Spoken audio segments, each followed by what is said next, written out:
tengo amistad con varios de ellos y pues vos no sos la excepción. Y pues gracias por la invitación y gracias por el interés en el tema, porque con el tema más sobre qué hacer sobre el tratamiento del linfedema es también tratar cosas sobre qué no hacer, ¿ya? Y algo de lo que mata e interfiere al paciente es la apatía y la indiferencia que tenemos hacia el tema. Eh, He hablado con varios grupos entre cirujanos oncólogos, radioterapeutas, y la respuesta de ellos es de que linfedema no hay, ¿ya? Y que ningún paciente les hace linfedema. Y sin embargo, pues nosotros en la consulta vemos esos pacientes con linfedema que no han recibido ningún tipo de tratamiento. La siguiente, por favor, Hugo.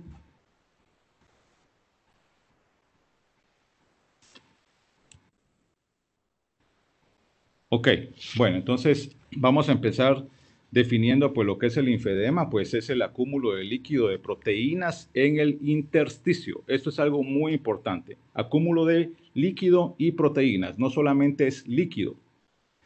Y pues que no pueden ser evacuados por el sistema linfático, ya sea porque haya una enfermedad o falta de integridad en el sistema linfático o por causas extrínsecas del mismo, como vamos a ir viendo pues más adelante. El linfedema es una enfermedad que progresa a ir empeorando. Se vuelve crónica y no solamente la enfermedad por sí es crónica y lo que lo vuelve más crónica es el que no hagamos nada al respecto y como comentaba, no solamente la indiferencia y la apatía, el no buscarle una solución al paciente es lo que vuelve más crónica la enfermedad y obviamente eso es lo que hace más difícil tratar la enfermedad.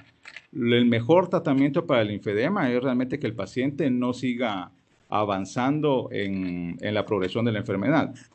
El área más frecuentemente afectada es en los miembros superiores, miembros inferiores, genitales es poco frecuente, pero igualmente puede haber y también puede haber en cara. Siguiente. En cuanto a la etiología, pues hay primaria y secundaria. Dentro de las causas primarias que provocan el linfedema, pues están factores hereditarios, genéticos, como la enfermedad del Milroy, por ejemplo, que es un problema congénito, la hipoplasia y la agenesia de las corrientes linfáticas.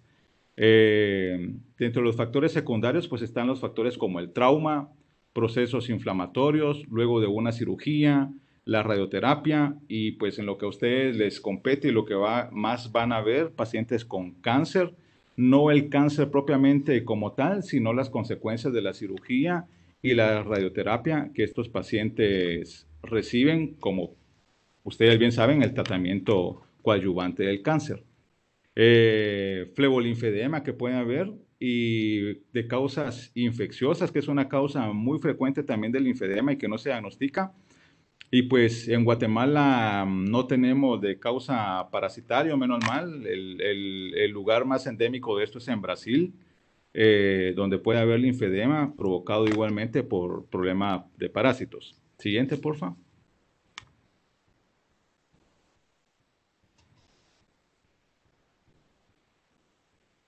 Ok. Recordemos que lo que se nos enseña del sistema circulatorio desde que uno está en el colegio, pasa uno a la universidad, es que está el corazón, están las venas y las arterias. Eso es básicamente lo que nos enseñan. Y pues yo le llamo el sistema linfático el sistema olvidado, porque realmente nadie piensa en el sistema linfático y pues nadie hace nada por el sistema linfático. Tenemos vasos linfáticos, ahí donde hay arterias, donde hay venas, ahí tenemos también vasos linfáticos. Y tan importante que el conducto torácico llega a transportar de 20 a 25 litros de linfa al día. Y algo que es muy importante y lo vamos a ir viendo adelante es el histangión, que es la unidad básica de la microcirculación, porque es ahí en la microcirculación donde pasa todo este problema del linfedema. Entonces el histangión está constituido por el capilar arterial, el capilar venoso, el capilar linfático y el intersticio. Ese es el histangión, la unidad básica circulatoria.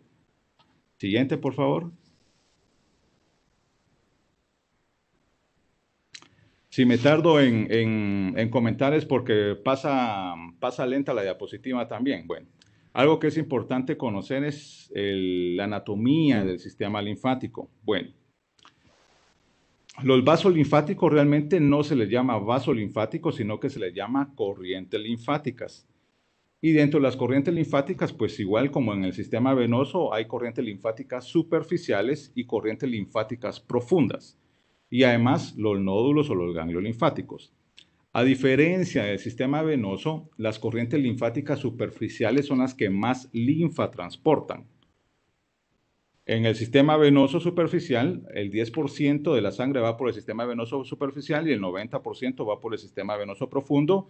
En el sistema linfático es todo lo contrario. Lo que más transporta linfa son las corrientes linfáticas. Y pues como compete el tema hablar sobre cáncer de mama, pues en esta disección cadavérica, pues con azul patente o patent están los vasos linfáticos con ese tinte y pues tenemos a nivel del antebrazo, tenemos 4 grupos de corrientes, corrientes que son en la parte anterior del antebrazo, radiales, cubitales, y tenemos otros 2 grupos de corrientes en la cara posterior del antebrazo, igualmente radiales y cubitales. Cada grupo de corrientes tiene alrededor de 5 hasta 7 u 8 vasos linfáticos. Todas esas corrientes del antebrazo van a confluir a nivel del codo. En el codo hay una parada, le llamo yo, un ganglio linfático, y luego de hacer la parada en el codo, el resto de corrientes linfáticas van a hacer la siguiente parada en la axila. Van a haber algunas corrientes linfáticas que van a ser subescapulares, van a drenar a la subclavia, y todo esto es importante porque con el vaciamiento ganglionar que los pacientes reciben, esa es obviamente una de las causas del linfedema post-mastectomía. Pero es importante conocer por anatomía qué otras corrientes linfáticas están intactas, porque esas corrientes linfáticas le van a servir a uno para drenar la linfa y ayudar al tratamiento del linfedema. Siguiente, por favor.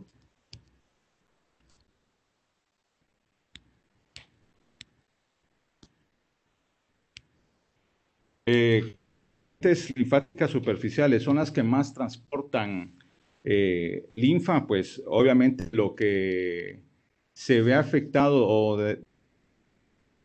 básicamente es en el tejido celular subcutáneo. Básicamente por debajo de la fascia no hay acumulación de líquido, sino que el líquido que se acumula por el linfedema es supraponeurótico, es decir, entre la piel y por arriba de la aponeurosis muscular. Aquí vemos, por ejemplo, cómo está constituido el sistema linfático, como les comentaba, pues las vías aferentes, el ganglio linfático que recordemos que tiene varias funciones, funciona como una bomba impulso aspirativa, es decir, son pequeños corazones que por un lado pues llegan las vías aferentes y luego por vía eferente sigue su trayecto por el resto de corrientes linfáticas para ir a desembocar a la vena yugular a nivel del tórax. Es a donde llega a desembocar toda la linfa. Recordemos las funciones inmunológicas y son pequeños filtros también estos ganglios linfáticos. Por eso es que cuando los pacientes tienen infecciones a repetición, estos igualmente llegan a tener un bloqueo ganglionar, o bien la radioterapia que los pacientes reciben, estos ganglios linfáticos se ven afectados y van perdiendo esa función. Algo que es importante comentarles sobre los vasos linfáticos es que estos tienen contracción propia. Se contraen, tienen alrededor de 12 contracciones por minuto y se tienen que contraer porque recordemos que la linfa es un líquido denso, espeso, entonces por ello es que tienen contracción propia. Otra cosa que es importante, bueno, el vaso linfático no soporta presiones por arriba de 40 milímetros de mercurio, por lo tanto, cuando se aplican presiones, ya sea traumas, estrangulamientos, puede provocar ruptura de esos vasos linfáticos y obviamente eso también puede llevar a cierto grado de edema o linfedema. Siguiente, por favor.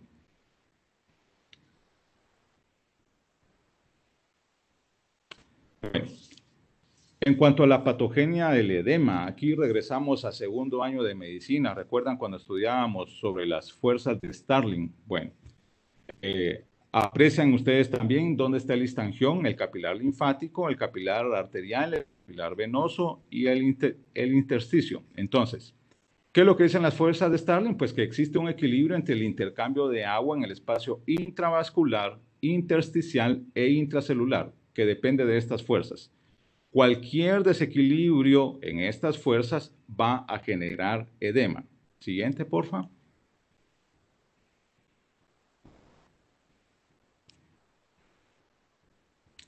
Bueno, en cuanto al volumen del líquido intersticial, ¿de qué depende? Hay varias fuerzas de lo que depende el líquido intersticial. Va a depender de la presión hidrostática de la sangre en la microcirculación, que va a aumentar pues cuando hay hipertensión venosa. En pacientes con patología venosa, pues obviamente esta presión hidrostática va a aumentar y esta presión aumenta, por ejemplo, con el ortostatismo, la permanencia en posición de pie por tiempo prolongado o pacientes que tienen alguna afectación venosa, no solamente insuficiencia venosa superficial, insuficiencia venosa profunda o un síndrome postrombótico, pues obviamente va a aumentar la presión hidrostática.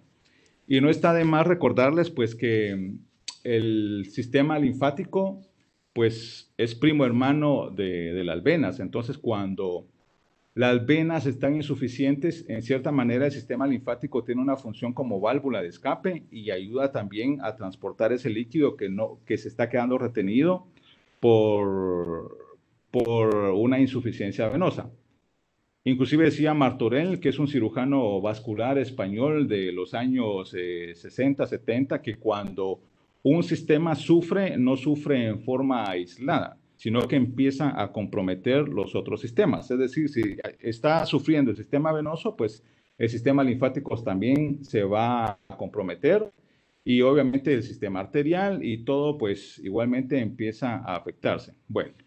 Otra de las presiones de las que depende el líquido intersticial depende pues de la presión oncótica del plasma por la albúmina, algo que ustedes igualmente están familiarizados en el área de medicina interna, las concentraciones de sodio y la integridad del drenaje linfático. Esto era lo que les comentaba en un inicio de que media vez se pierde la integridad del drenaje linfático porque hay ruptura, hay alguna lesión del sistema linfático, pues esto obviamente va a modificar el volumen de líquido a nivel intersticial. Siguiente. Bueno, ahora, ¿qué fuerzas determinan el movimiento del fluido a través de la membrana capilar?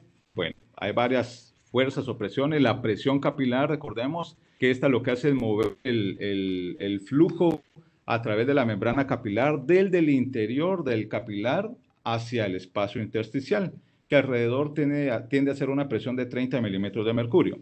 La presión del flujo intersticial, que cuando esta es positiva hace que el líquido pase hacia el interior del capilar, pero si es negativo, pues ocurre lo contrario, ¿sí? Es decir, el líquido va a ir hacia el espacio intersticial.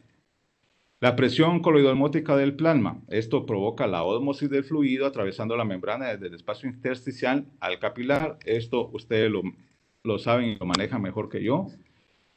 Siguiente, por favor. Y la presión coloidosmótica del líquido intersticial. Así como está la presión coloidosmótica del plasma, pues la presión coloidosmótica del líquido intersticial, esta tiende a producir ósmosis extrayendo líquido del capilar hacia el intersticio.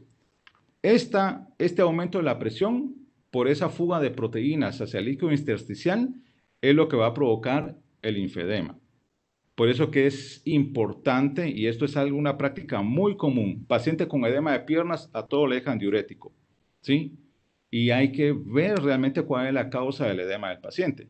Y un paciente con linfedema nunca va a mejorar con diuréticos, nunca. Lo único que van a hacer es secar más al paciente porque el volumen intravascular lo va a estar botando, pero el líquido que está en el espacio intersticial no lo va a botar porque obviamente la presión coloidosmótica a nivel del líquido intersticial va a ser mayor. Y esto se da porque al haber al haberse perdido la integridad de los capilares linfáticos, hay fuga de proteínas hacia el espacio intersticial y esto lo que hace es retener ese líquido en el espacio intersticial que no lo va a botar con diuréticos. Siguiente. Bueno, siempre seguimos hablando sobre estas fuerzas que determinan el movimiento de los fluidos a través de la membrana capilar, fuerzas que tienden a mover el fluido en el extremo arterial del capilar. Bueno, miremos cuáles son esas fuerzas. Están las fuerzas que mueven el fluido hacia afuera del capilar. Está dado por la presión del capilar, 30 milímetros de mercurio, la presión negativa del líquido intersticial de 5.3, la presión coloidosmótica del líquido intersticial. Eso hace un total de fuerzas que mueven el líquido hacia afuera del capilar de 41 milímetros de mercurio. Ahora, las fuerzas que mueven el fluido hacia adentro está dado pues, por la presión coloidosmótica del plasma, que es de 28 milímetros de mercurio. Si hacemos una diferencia de fuerzas, ¿qué es lo que nos da?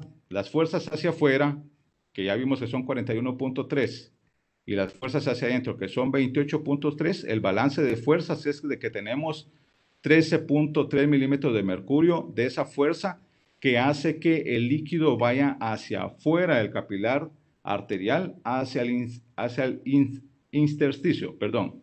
Entonces, esa es en cuanto a las fuerzas que hacen que se mueva el capilar arterial hacia a nivel intersticial.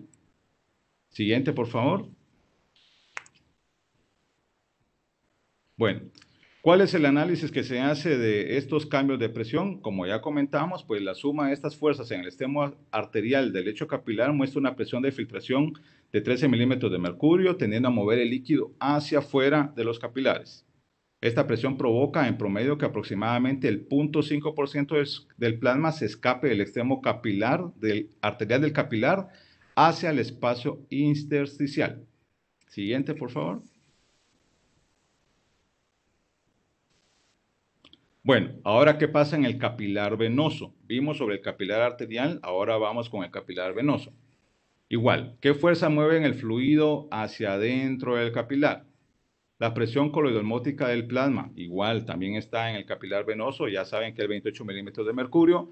Y hacia afuera del capilar venoso está pues la presión capilar, que es de 10 milímetros de mercurio. Recordemos que en el capilar venoso va a ser menor la presión que en el capilar arterial. En el capilar arterial es de 30 milímetros de mercurio, aquí el de 10. Pero recordemos que también pueden aumentar estas presiones en los capilares por problemas hipertensivos venosos, como los que ya mencionamos, pacientes trombosados, síndromes postrombóticos y todas esas complicaciones a nivel venoso que hay. La presión del líquido intersticial negativa es 5.3 y la presión coloidosmótica del líquido intersticial de 6, en total 21.3 milímetros de mercurio. Resultante de las fuerzas, 28 menos 21 hacia afuera, sí, es decir, el balance de las fuerzas hacia adentro es de 6.7 milímetros de mercurio. Siguiente, por favor. Entonces, eso es lo que tenemos como resultante en cuanto al análisis. Esa es la denominada presión de reabsorción, reabsorbiéndose el líquido desde el espacio intersticial hacia la luz capilar. Esta presión provoca que el 90% del fluido filtrado en el extremo arterial regrese al extremo venoso. Pero ¿y ese otro 10% qué es lo que pasa? Es donde va el sistema linfático, los vasos linfáticos lo absorben, ¿sí? Se reincorporan como presión de retorno y es donde empieza a moverse este exceso de líquido que no se va ni por el capilar venoso, se va a través del sistema linfático. Siguiente, por favor. Bueno, como ya explicamos de esto, sigamos, por favor. Bueno, en cuanto a la clínica de los pacientes, la clínica es variada. Ahora está de moda hablar sobre los pacientes asintomáticos y realmente uno cuando mira pacientes sin síntomas, sin dolor, tengo pacientes trombosados sin ninguna manifestación más que el edema unilateral y con trombosis del 100% de la luz de la vena y son pacientes sin dolor. Y estos son pacientes que son difíciles de diagnosticar y tratar porque primero no acuden al médico, porque recordemos que todos acudimos buscando atención porque nos duele algo. Si no nos duele, no vamos donde el médico. Entonces, Al principio del linfedema puede haber una inflamación leve, molestas o sensación de hormigueo en la zona afectada o sensación de entumecimiento en los dedos. Recordemos que el edema linfático siempre va a empezar a nivel distal, nunca va a empezar a nivel proximal, no se me va a edematizar primero el hombro y los dedos están normales. Siempre el edema va a empezar a nivel distal. Sensación de hormigueo en la zona afectada y luego con el tiempo va a haber inflamación que cada vez se irá haciendo más evidente. Algunas mujeres pues han informado que tienen inflamación súbita. Siempre es importante el tomar en consideración otra patología que puede haber al mismo tiempo de tener linfedema, porque puede estar ese agravante, no necesariamente el paciente padecer única y exclusivamente el linfedema, pueden haber otras situaciones, procesos infecciosos, trombosis, que es importante también descartar o poderse tratar oportunamente. Cuando el linfedema avanza, la inflamación y la sensación de molestia, pesadez o entumecimiento de la extremidad va a aumentar, de tal manera que inclusive puede provocar dificultad en la flexión de las articulaciones por obviamente esa tensión y ese edema que hay. Y pueden producirse igualmente infecciones generalizadas como complicaciones del edema, ya sea por lesiones de rascado, por lesiones traumáticas o bien inclusive iatrogénicas por punciones, por venopunciones, por extracción de muestras de sangre o canalizaciones. Pueden producirse este tipo de problemas. Siguiente, por favor. Pero en general el edema de tipo linfático es indoloro. Y como les comentaba, es de inicio distal, es un edema duro, él más se describe como duro, liso y brillante. Es irreductible con el decúbito, a diferencia del edema de tipo venoso, y es un edema pálido, y cada vez va siendo progresivo y es irreversible. Y pues, como ustedes ya saben, pues puede instaurarse lentamente en el trauma, luego de radioterapia o por mastectomía. Y recordemos pues también que el linfedema puede ser inmediato, mediato y tardío. Es decir, el linfedema puede ser inmediatamente después de la cirugía, en el posoperatorio inmediato.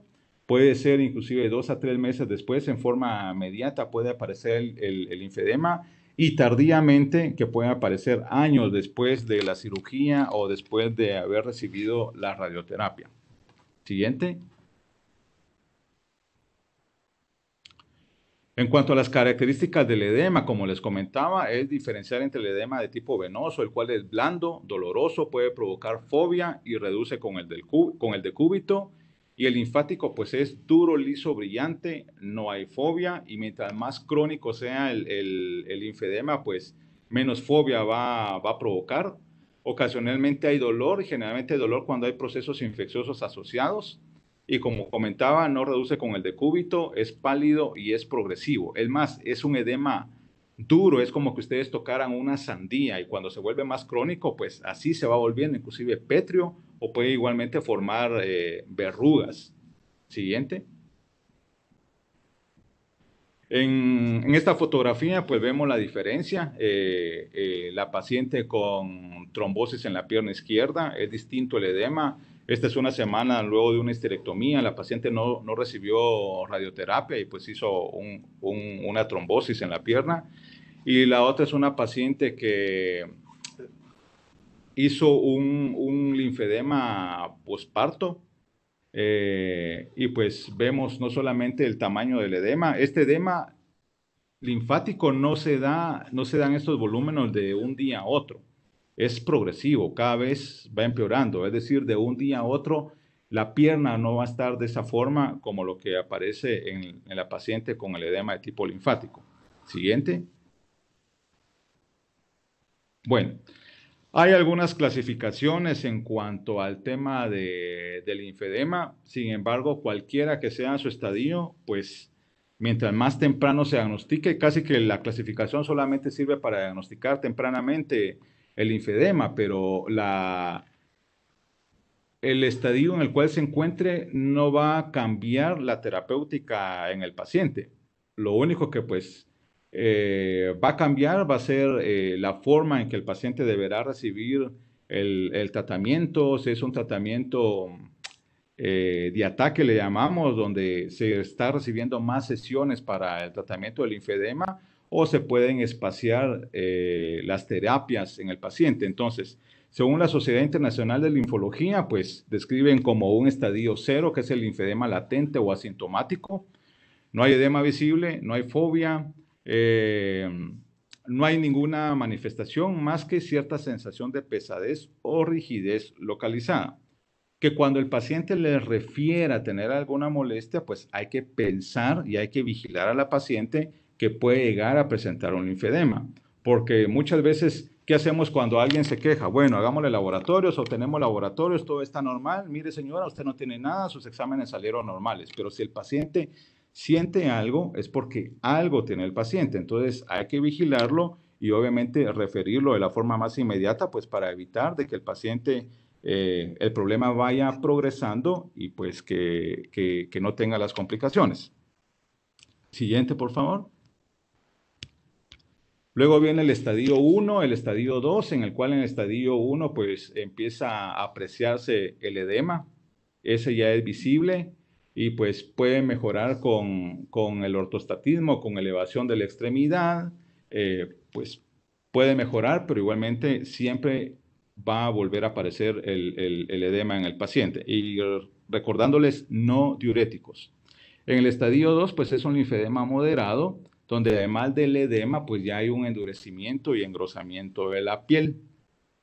Y pues el tejido también se va fibrosando. Ahora, ¿qué es lo que provoca más fibrosis o hace que empeore la fibrosis en estos pacientes? No solamente la falta de tratamiento, sino también el mal tratamiento de estos pacientes, porque ¿cuál es la primera recomendación que le damos al paciente?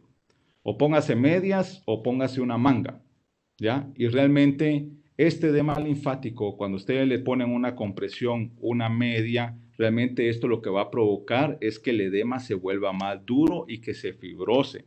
Entonces, en sí, ese tipo de terapia no funciona, solamente lo va a empeorar y va a hacer que se endure. Entonces, tenemos que ser cuidadosos también con lo que le vamos a recomendar al paciente. El siguiente es el estadio 3 o el estadio severo o grave, en el cual además del edema, el endurecimiento igualmente de la piel, pues es más evidente el agrandamiento de la zona afectada, ya sea refiriéndonos igualmente a miembros superiores, miembros inferiores, zona genital o igualmente a nivel de la cara. El endurecimiento y el engrosamiento, bueno, no hay fobia ni hundimiento después de aplicar la presión. Como les comentaba, este es un edema duro.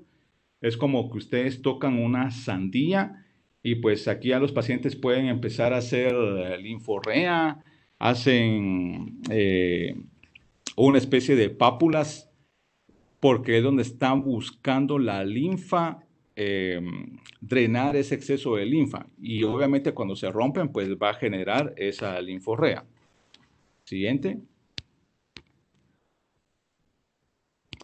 Esta es otra clasificación del Instituto Nacional de Cáncer en Estados Unidos, donde lo catalogan del grado 1 al 4 y básicamente, pues, en cuanto al linfedema de la extremidad, se refiere en cuanto a qué diferencia hay con respecto a un brazo a otro o una pierna a otro, es decir, comparar el miembro afectado con respecto al otro y pues el grado 1 es cuando hay una diferencia de un 5 a un 10% con inflamación o pérdida de la arquitectura anatómica, pero esto es evidente solamente después de una inspección exhaustiva, que usted sea meticuloso, no se ve tan a simple vista, es de tomar medidas en el paciente, es decir, medir las circunferencias de las extremidades.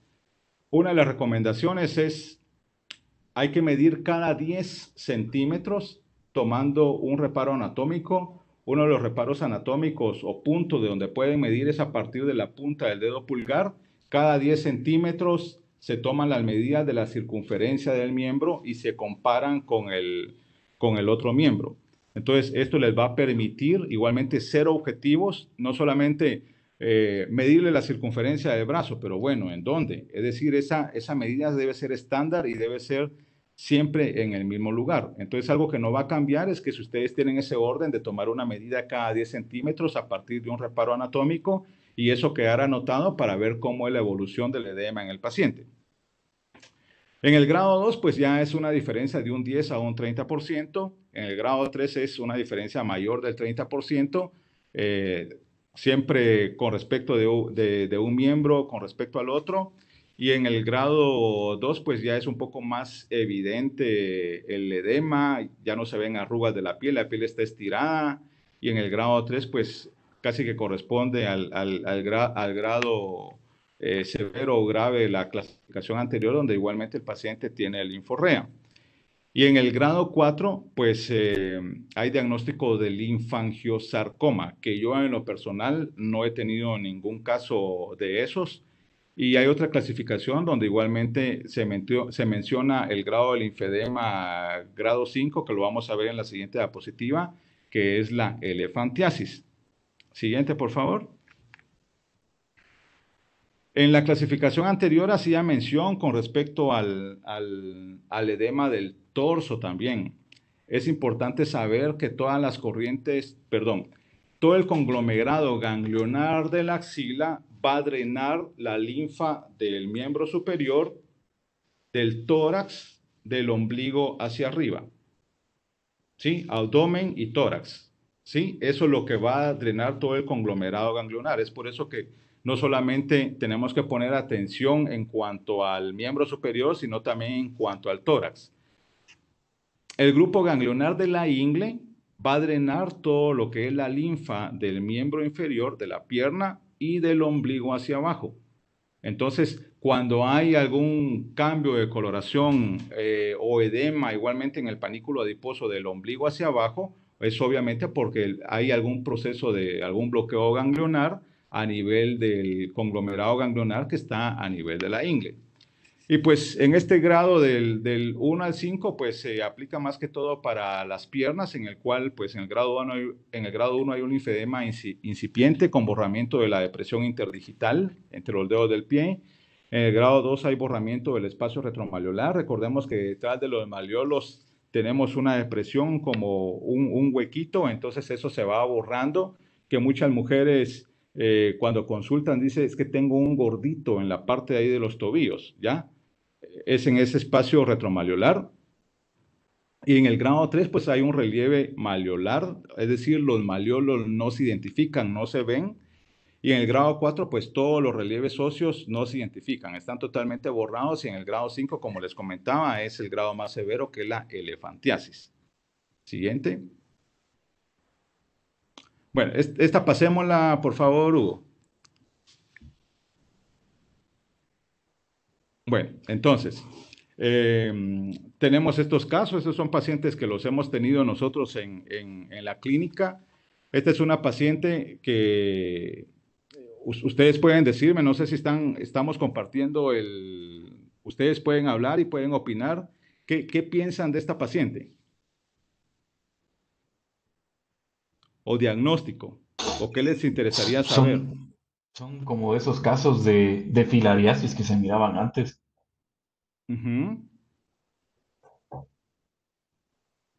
Diagnósticos diferenciales. ¿O qué le harían? Llega la paciente a la emergencia y a enfermedad común. ¿Sí? ¿Qué le hacen a la paciente? ¿Qué sugieren? Consulta onco, consulta cirugía. No, la cirugía no quieren, con los cirujanos no quieren nada ustedes. Vale. Bien, A ver, ¿qué le hacen? pues habría, como usted bien lo mencionó, muy buenas tardes, doctor, antes que nada, ¿Qué soy tal? Carita Chila. Sí. Sí, ya entraría en una clasificación 5, ¿verdad? Elefantiasis. Y Ujú. también se puede observar cómo hay una fibrosis ya de la piel. Esto es crónico, sumamente crónico.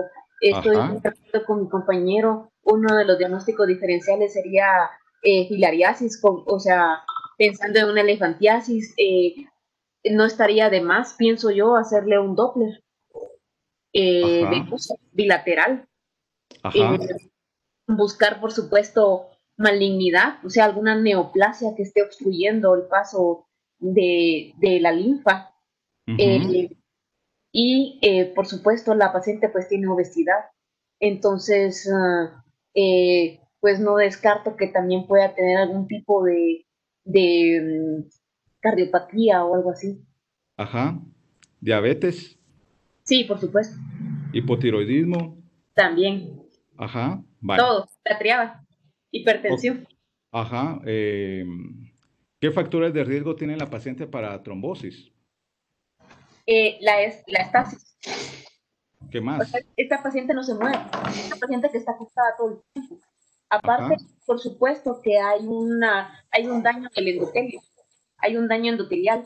Entonces, estasis más daño endotelial más malignidad y una inflamación crónica por la obesidad y posible diabetes, lo tiene Ujú. todo. Ok. Doctores, la paciente llega día sábado en la mañana y es imposible hacerle un ecodoppler. ¿Qué le hacen? Anticoagularla. Ajá. ¿Cómo la ¿Sabes? anticoagularía? Yo con heparinas de bajo peso molecular. Ajá. Ok. No, no espera el diagnóstico, de una vez le entra.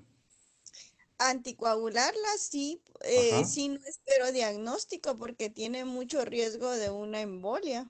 Así es, correcto, doctora. Eso es lo que hay que hacer, ¿ya? Está bien con los comentarios. Por favor, aquí no es ningún comentario para mal hacia nadie. Todos estamos para aprender. Pero, perfecto. Sí, la paciente tiene que recibir tratamiento anticoagulante. ¿Les parece que pueda tener una infección en la pierna derecha? Sí, Sí. Sí, sí, ¿verdad? ¿Le Doctor, empiezan antibiótico también? sí. Sí, definitivamente. vale. Ok, Fíjese que bueno. busqué el término que usted dijo de linfagiosarcoma y la Ajá. verdad es que no se podría descartar en Ok, esa pierna derecha con esa lesión que tiene ahí. ok. ¿Y Eh, qué le hace? pues podría hacérsele estudio de imágenes. ¿Qué estudio de imágenes? Ultrasonido. Ok. Imposible que entre la señal de ultrasonido en esta paciente. Una Ok. resonancia entrará en el equipo de la No, resonancia. no No entra en por el peso, ¿verdad? no Al entra en hacer. el aparato, doctora, ni en el tomógrafo. Fíjese que tuvimos un caso de un paciente así y Ajá, dijeron que en el zoológico le podían hacer la tomografía. correcto. Así es.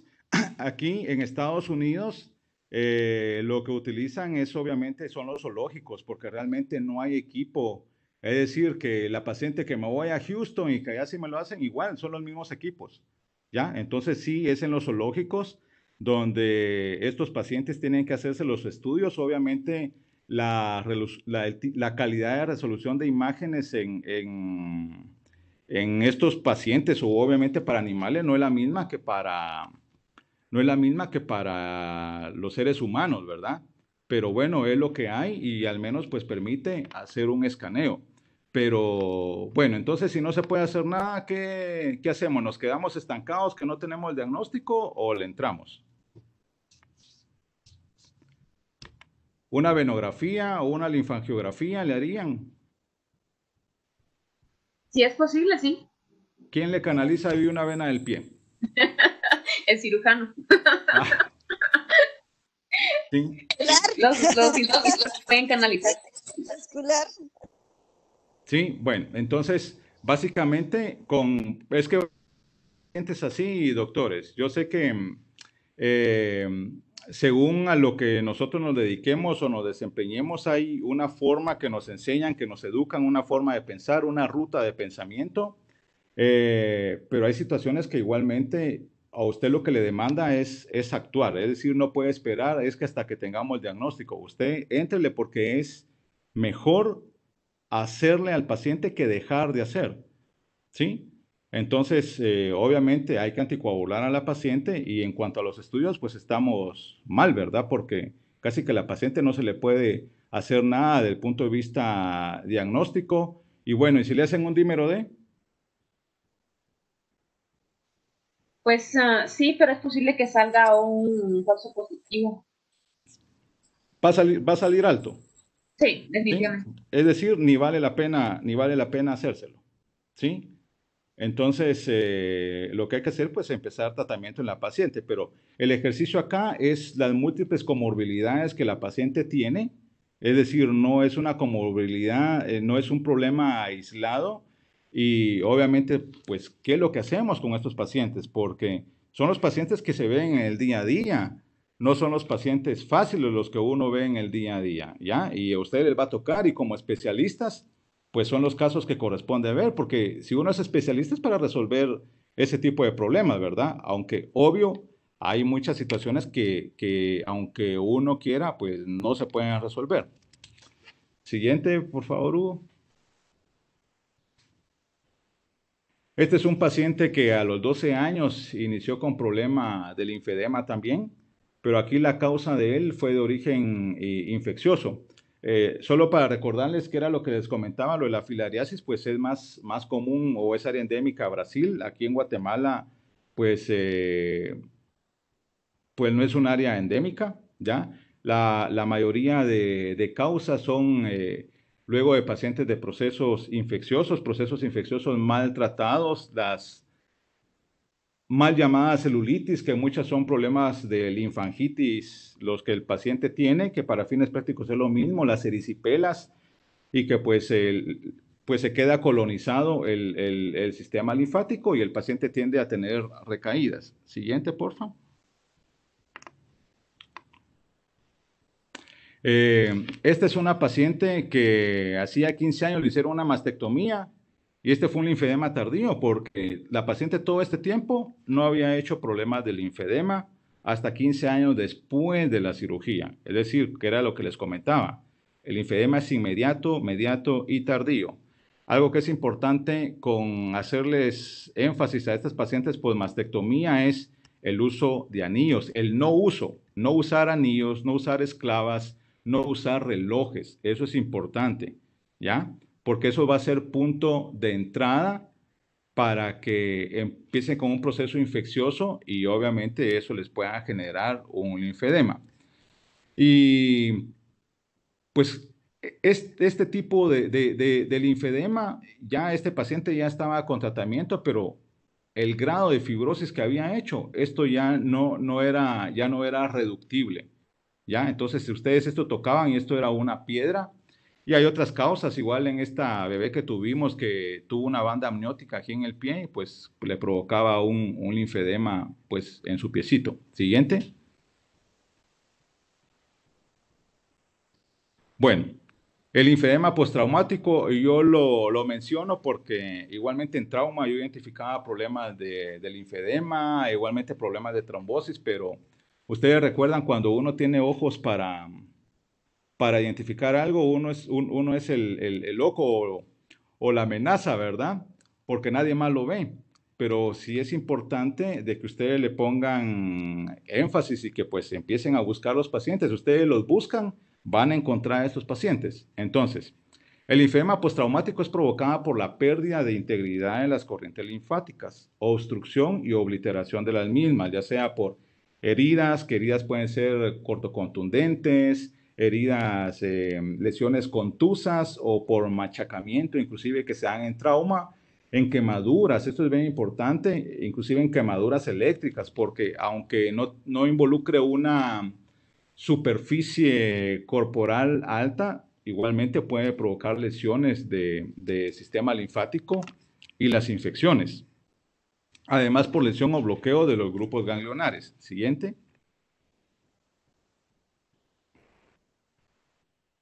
Esta es una paciente en trauma que tuvo una quemadura en la pierna, quemadura con agua, ¿ya? Y la paciente después con el problema del linfedema. Siguiente, por favor. Igual, paciente del área de quemados y el edema no era tanto en el brazo, pero sí en sus dedos, ¿ya? Siguiente. Bueno, en cuanto al diagnóstico, pues en la imagen, pues ese choque, ¿verdad? Ese choque con el diagnóstico, ¿qué es cómo hacemos el diagnóstico con el paciente? Siguiente, recordemos que la clínica no, siempre lo primordial es la clínica. Vayamos a clínicas de primero o segundo año en el cual dice que el 80% del diagnóstico es a través del interrogatorio, es decir, ningún examen de gabinete sustituye el examen clínico del paciente. Recordemos que a través de la clínica es que nosotros obtenemos el 80% del diagnóstico y el resto pues solamente lo hacemos pues para confirmar y ya en lo que nosotros, en nuestra apreciación clínica y confirmar qué es lo que el paciente tiene. Bueno, pero desde el punto de vista, el diagnóstico es básicamente clínico en el paciente. Hay otros métodos que se pueden utilizar ustedes como la linfografía radioisotópica en la cual se inyecta medio de contraste a base de tecnesio 99. En Guatemala no se hace. Se necesitan catéteres especiales que son muy finitos y pues lo que vamos a ver pues es ver la captación del tecnesio 99. Obviamente aquí en el brazo derecho pues se ve que hay captación, en cambio acá en el brazo en el cual pues hay un problema linfático pues no se ve la captación del medio de contraste. Siguiente. Perdón, y digamos en la paciente que nos mostró la imagen, ese sería el estudio indicativo, si no teníamos ultrasonido. Ajá. No, no, porque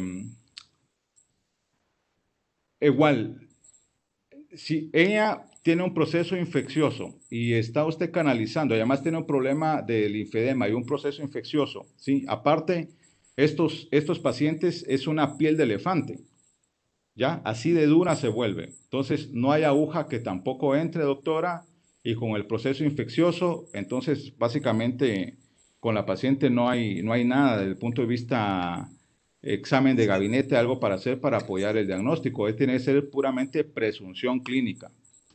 Ok, perfecto, gracias. ¿Sí? Siguiente, por favor.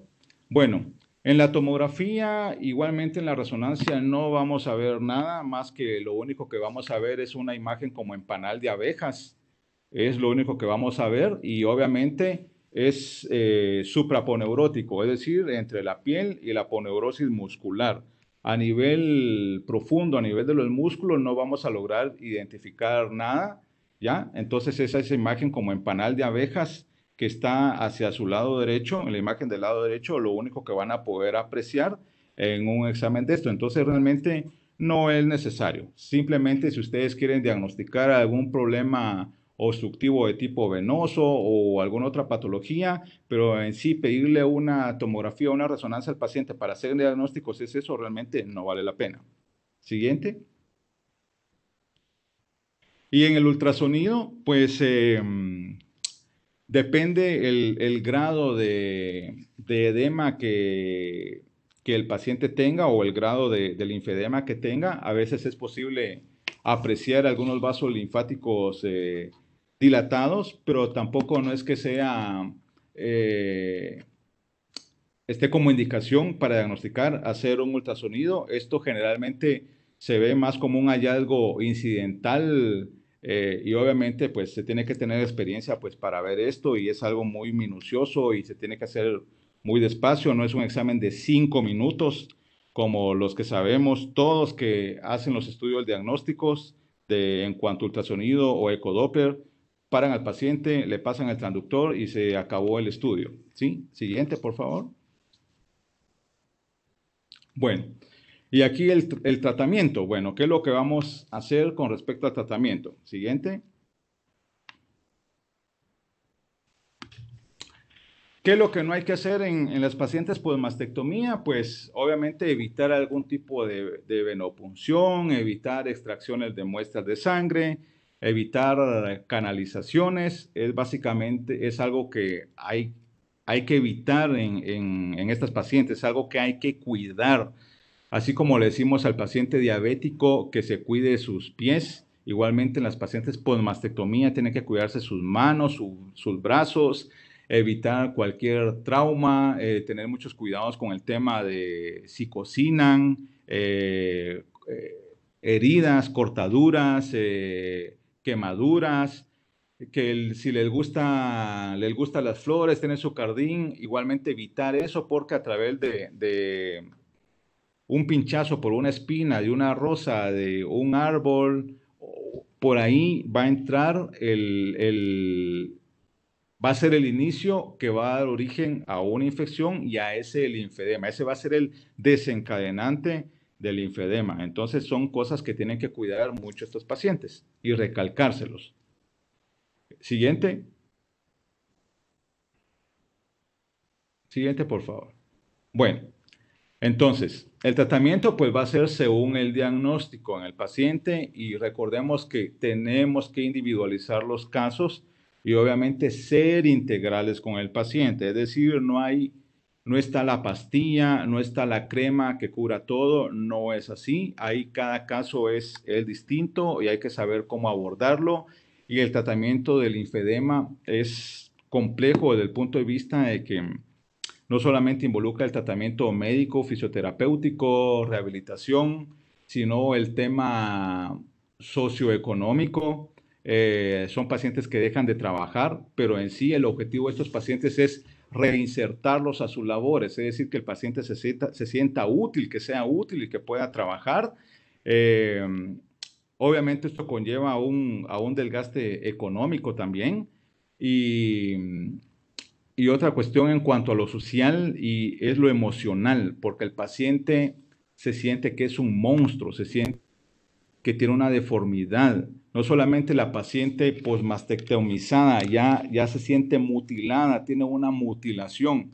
Y además de eso, empezar con un problema en su brazo es una carga emocional que les afecta mucho, entonces es algo que también tiene que tratarse. Nosotros como médicos no sabemos del poder que tienen nuestras palabras. Quizá culturalmente estamos habituados a hablar de una forma, pero no sabemos el daño que podemos hacer con nuestras palabras al paciente. Y yo lo veo comúnmente a pacientes que igual desde la indiferencia, la apatía del médico, frases como está fregada, aquí ya no se puede hacer nada. ¿Sí? Entonces, eso el paciente sí lo hace muy propio, sí se ensimismiza con las palabras del médico. Entonces, tenemos que también tener cuidado en la forma de hablar de los pacientes. Bueno, en cuanto al tratamiento médico farmacológico, pues se pueden utilizar algunos venotónicos que también nos pueden ayudar. Los venotónicos también estimulan el sistema linfático. Eh, Algunos linfoquinéticos, pero igualmente los venotónicos también hacen eso, los cambios de hábitos, la dieta. El ejercicio no es que haga daño o que empeore el linfedema. Hay ejercicios miolinfoquinéticos que van a estimular el vaso linfático. El caminar, uno de los mejores ejercicios, obviamente no es para todos los pacientes, pero es caminar a la orilla del mar con ese masajeo de las olas. Obviamente este tipo de golpecito también nos estimula el sistema linfático y con la dieta. Recordemos que el sistema linfático transporta todo lo que es la basura del cuerpo. Es un sistema de desagüe. Entonces, todo lo que son proteínas, células muertas, detritus, toxinas, todo se transporta a través del sistema linfático. Y si el paciente tiene una dieta rica en proteínas o alimentos que tienen muchas toxinas, entiéndase, por ejemplo, las carnes rojas, carne de res, el cerdito, los chicharrones, embutidos también por el aporte de sodio que tienen, son alimentos que tienen que estar restringidos con el paciente. No así, no es que el paciente no pueda comer nada, pero obviamente si lo hacía todos los días, pues obviamente eso tiene que cambiar. Si lo puede hacer una vez al mes que lo haga. Y es importante que sepan ustedes que hay 3 grupos de alimentos que son proinflamatorios también. Estos alimentos son todo lo que son harinas refinadas, la proteína de la vaca y los azúcares. Entonces, si el paciente puede tener una dieta en general baja en esto, pues también va a mejorar. Y no solamente va con el tema linfático, para cualquier patología, patologías respiratorias, patologías alérgicas, patologías reumáticas, el que se hagan este tipo de cambios de hábitos en la dieta, los pacientes van a mejorar. En cuanto al tratamiento médico del linfedema, pues el paciente tiene que recibir lo que es la terapia descompresiva compleja. La terapia descompresiva compleja, pues no es más que el drenaje linfático manual. Pueden utilizarse ondas ultrasónicas, ultrasonido en estos pacientes que tienen fibrosis o que hay un edema duro para ir rompiendo esta fibrosis. La compresión multicámara secuencial intermitente y el vendaje multicapa. Ahora, no es lo mismo un drenaje linfático manual que el masaje linfático. Cuando ustedes escuchan de alguien que les dice hacer un masaje linfático o le voy a hacer un masaje linfático, es porque no sabe lo que está haciendo, porque en sí el término no es masaje linfático, es drenaje linfático, ¿de acuerdo? No es un masaje, ¿ya? Y la compresión neumática intermitente. La rehabilitación de la bomba gemelar cuando se refiere en cuanto a la pierna. Y pues en cuanto al miembro superior, pues como les comentaba, ejercicios miolinfokinéticos que pueden ir haciendo de fuerza, movimientos de abrir, cerrar los dedos, movimientos de rotación de la muñeca, abrir puertas con la manecilla, y hay múltiples ejercicios que igualmente pueden hacerse para ayudarle al paciente a estimular el sistema linfático, porque la contracción muscular nos ayuda a estimular el sistema linfático. Y el quirúrgico que, sí, se ha intentado hacer de todo en cuanto a cirugía, desde anastomosis venolinfáticas, trasplante de ganglio, y básicamente la cirugía no va a curar el linfedema. Realmente el linfedema no tiene cura, pero sí es tratable, sí tiene tratamiento. El tratamiento quirúrgico básicamente se hace cuando estos pacientes, luego de reducir la extremidad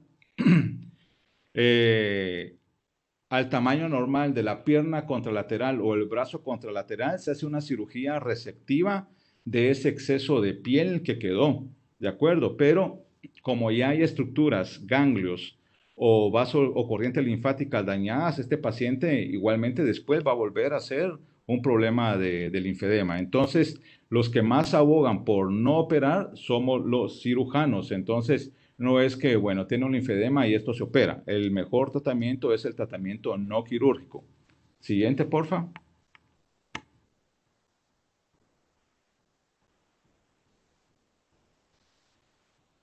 Bueno, entonces, en cuanto al drenaje linfático manual, hay varias técnicas. Está la técnica de Folgy, Boder, Leduc y la técnica de Suchi, que fue en donde a mí me tocó pues estar, que es una combinación de las técnicas de drenaje linfático manual.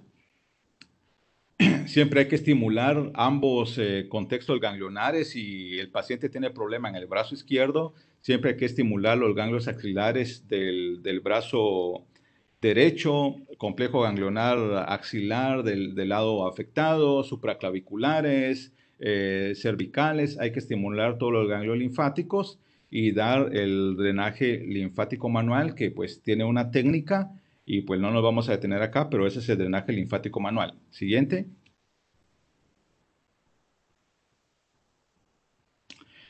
En cuanto a la compresión neumática, pues mientras sea multicámara, pues es mucho mejor para el paciente. ¿A qué se refiere? Porque hay bombas de compresión donde, por ejemplo, hay unas botas en centros de estética donde tiene 2 o 3 apartados, obviamente para la pierna, o no tiene, sino que solamente es una sola bota que infla parejo. Esto no sirve. Esto lo único que va a provocar es una ruptura de los vasos linfáticos. ¿Por qué tiene que ser multicámara y tiene que ser secuencial? Es decir, en lo que se comprime una cámara, por ejemplo, lo más distal hacia el pie, las otras están descomprimidas y luego sigue la inmediata superior y luego la otra y hace un efecto de oleaje para que eso ayude a ir descomprimiendo el miembro afectado, ¿de acuerdo? Pero si es solamente algo que infle parejo, eso no sirve, ¿de acuerdo? Entonces debe ser multicámara, tiene que tener múltiples cámaras para que realmente sea efectivo en el paciente. Siguiente, este es uno de los equipos que tenemos. Siguiente. Este es otro equipo donde igualmente también pues drena hasta el abdomen y tórax, ¿ya? Entonces el paciente queda dentro del equipo, ¿ya?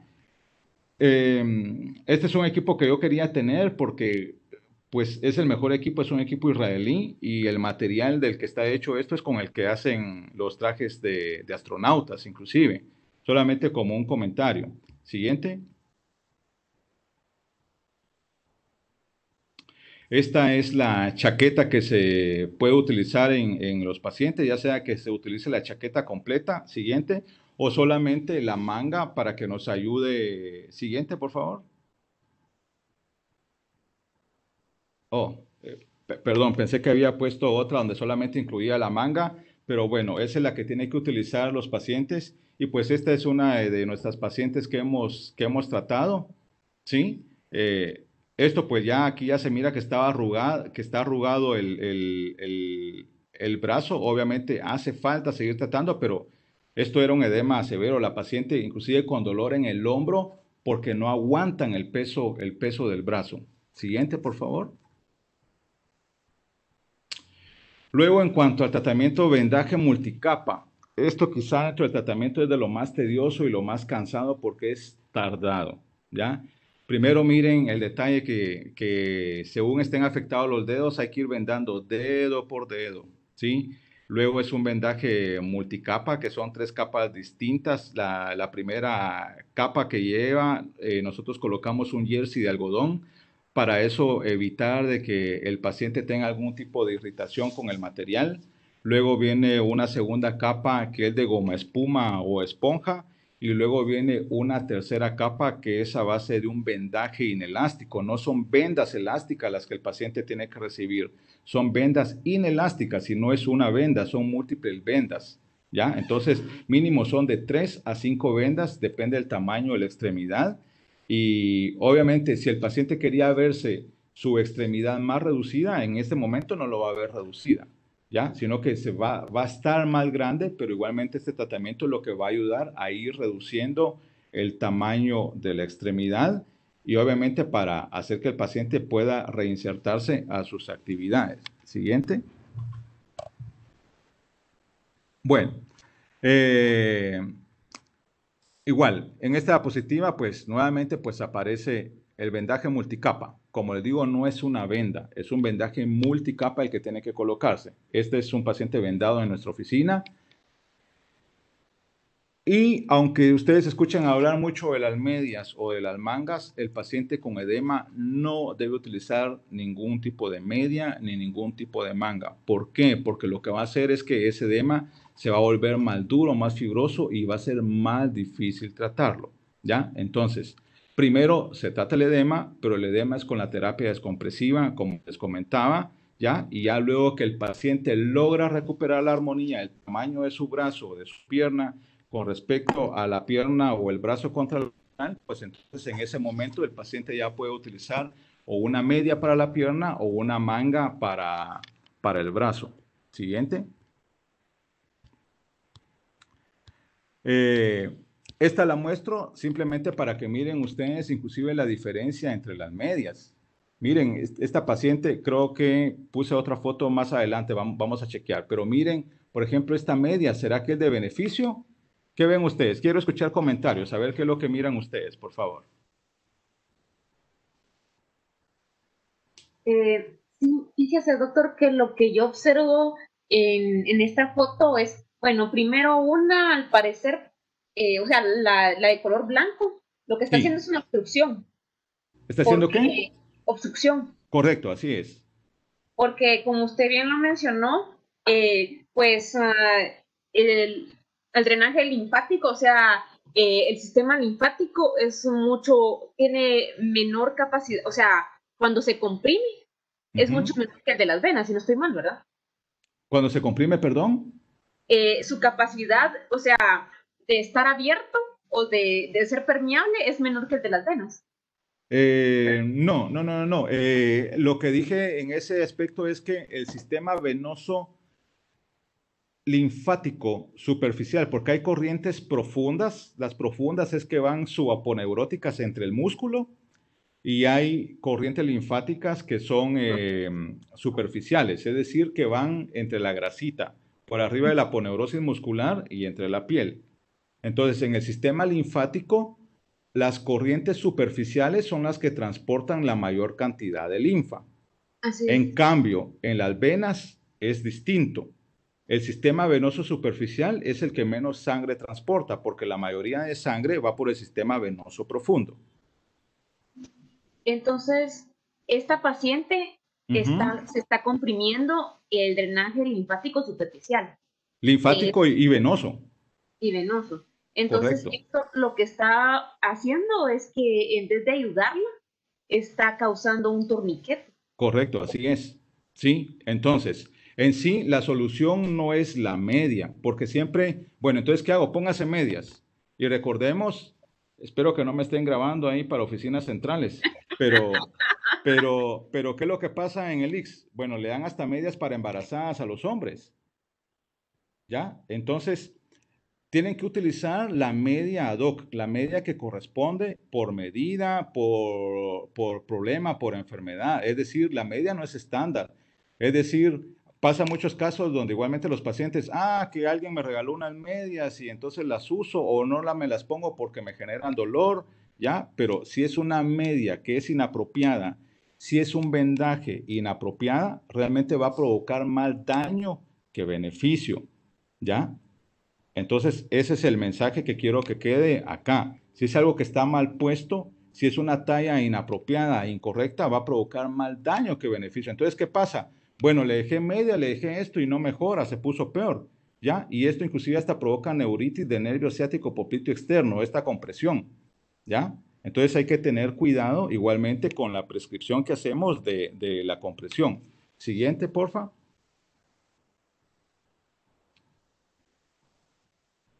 Vean, esta paciente igualmente en un hospital igual tipo A, ¿ya? Bueno, la paciente con medias antiembólicas. Entonces miren ustedes la primera foto superior del lado izquierdo. Está su media antiembólica, pero llego yo y le bajo la media. ¿Y qué estaba haciendo esa media? Lo mismo que dijo la doctora, ¿verdad? Está estrangulando, ¿ya? Y después el paciente se trombosó, pero si le pusimos medias, ¿verdad? Obviamente la media le ayudó a que se trombosara el paciente, ¿sí? Entonces, algo inapropiado va a hacer más daño, va a generar más daño que beneficio. Entonces, tenemos que ser cuidadosos con esto. Igualmente, no solamente poner una orden médica, verifiquemos que el paciente esté recibiendo lo que realmente al paciente le corresponde, ¿ya? Siguiente, porfa.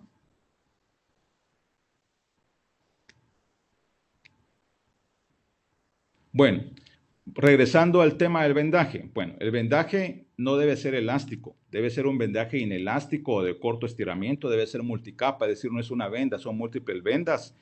Debe ser ascendente y de compresión descendente. ¿Qué quiere decir? Que siempre va a comprimir más abajo y conforme el vendaje va subiendo, pues la compresión va a ser menor. Y la ventaja también del vendaje es que esto permite que se adapte bien al contorno de la pierna. Es decir, ustedes han visto piernas donde, pues bueno, piernas de una modelo, de acuerdo, una pierna normal. Hay piernas donde es una pantorrilla gruesa y es un tobillo angosto. O bien en pacientes con linfedema, ¿ustedes creen que van a encontrar media para estos pacientes?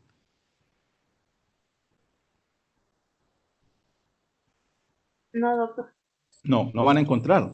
Entonces el paciente lo único que va a hacer es sufrir con la media que le pongan. Entonces, un vendaje pues se va a adaptar al contorno de cualquier forma de pierna. Siguiente, porfa. Bueno, entonces, este es el vendaje que yo ya puse en la clínica y este es mi paciente que regresa a la reconsulta con su vendaje. ¿Ya?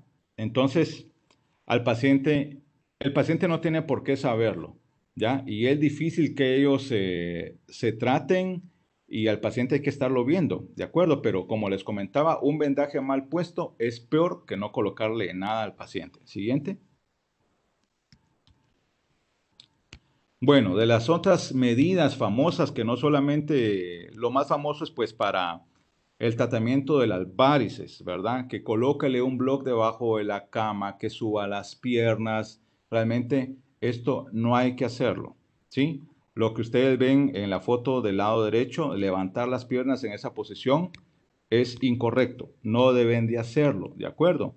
Ya el paciente cuando se levanta con dolor, con tendinitis o con ruptura de músculos isquiotibiales, entonces es una mala postura. La postura correcta es como la que ustedes ven, donde la pierna descansa del muslo, descansa toda la pierna, ¿de acuerdo?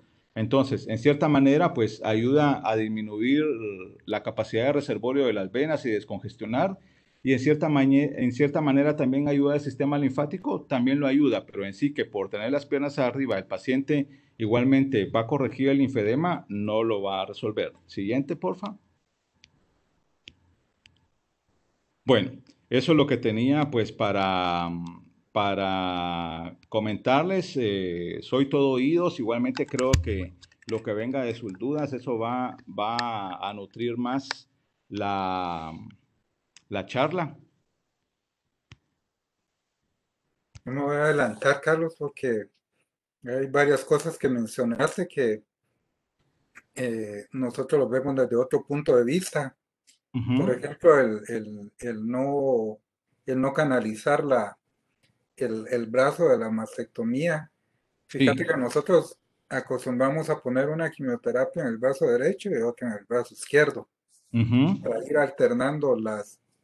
Y precisamente una de las cosas es ir cuidando las venas, porque si se lleva las 8 quimios en un solo brazo, seguramente esas venas eh, se van a arruinar por completo, ahora van a hacer mucha flebitis, Sí. pero me llamó la atención esa parte que decías, ¿esto es para los pacientes ya cuando tienen linfedema o ya de hecho cualquier paciente con mastectomía? Mastectomía, porque realmente cualquier paciente te puede hacer linfedema, ¿sí? Ujú, Entonces, dentro de los factores de riesgo, lo que más te aumenta el riesgo es la cantidad de ganglios que te quitaron, ¿sí? ujú. El sobrepeso es otro factor de riesgo, ¿ya? Que son pacientes que tienen más riesgo de linfedema, ¿ya? Pero hay casos controversiales, pacientes que les hicieron un vaciamiento ganglionar de todas las cadenas ganglionares y no tienen nada, ¿sí? Y hay otros pacientes que igualmente un grupo ganglionar, por decirte, le quitaron dos, tres ganglios y son pacientes que hacen linfedema. Entonces, son de esos casos que son también contradictorios, pero que igualmente pasan, ¿ya? Y si a esto le sumas la radioterapia, y con la radioterapia, mientras más extensa sea el área a radiar, más riesgo tiene también de hacer linfedema el paciente. Sí, pues porque ya aumenta el área de fibrosis, ¿verdad? Realmente Ajá, reciben radioterapia a la región axilar, que es ahí sí, donde les sí, puede aumentar el riesgo. sí, eso les aumenta el riesgo, ¿ya? Entonces ahí, pues lo que pasa es que yo creo que no todos los pacientes les puedes poner el tipo implantofix, ¿verdad? Vos, el reservorio venoso para, para solamente pincharles ahí y que sea la vía de acceso. Perdón, pregunto como duda, y porque yo realmente ya vida hospitalaria ya no tuve, ¿verdad vos? Pero no sé ahí en zona 9 o qué tan difícil sea con los cirujanos. Fíjate que yo calculo que tal vez como un 30-40% de nuestras pacientes tienen implantofix, fix, Ajá, hablando de cáncer de mama. Y ujú, se procura ponerle el catéter al momento de la cirugía. ok. Ahora mi otra duda sería, ¿ese catéter lo pones del lado de la mastectomía o lo pones en el otro lado? Debería ser del otro lado, porque recordate que de todos modos hacia donde te va a drenar, o sea, tratar de estar más lejos del lugar hacia donde te va a drenar la linfa, Ujú.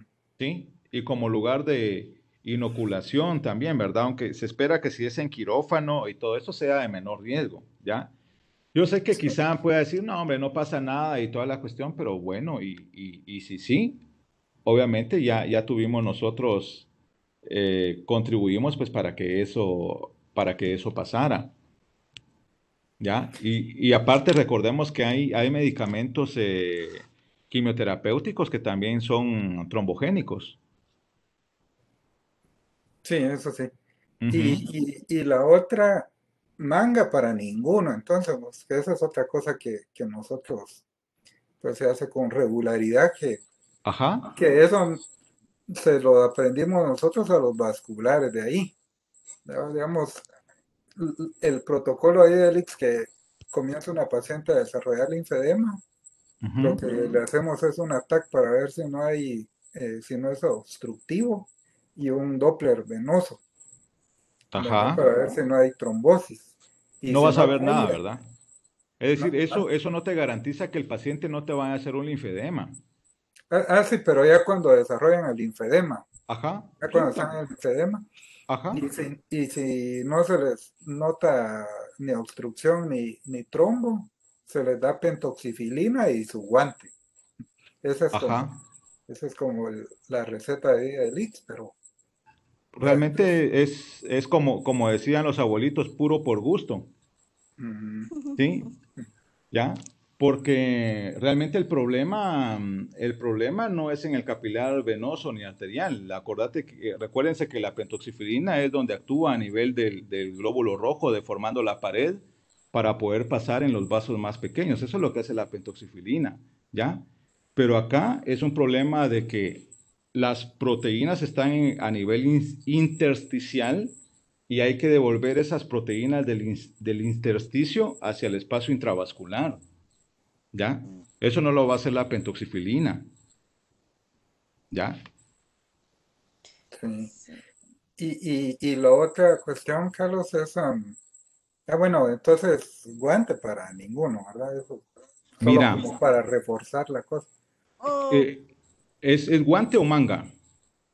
man- No hay manga, manga, manga. Ajá, vaya. Bueno, quizá les puede ayudar, igual, pero tienen que ver, porque el mismo ejemplo que vimos de la pierna, que igualmente si va a ser una manga, porque hay que ver la forma que tiene el brazo. Recordemos que hay pacientes que tienen un brazo grueso y no es por ñeque, ¿verdad vos?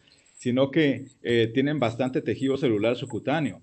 Entonces, si no es la medida apropiada, eso en lugar de prevenirles un linfedema se lo va a provocar, Mm, ¿ya?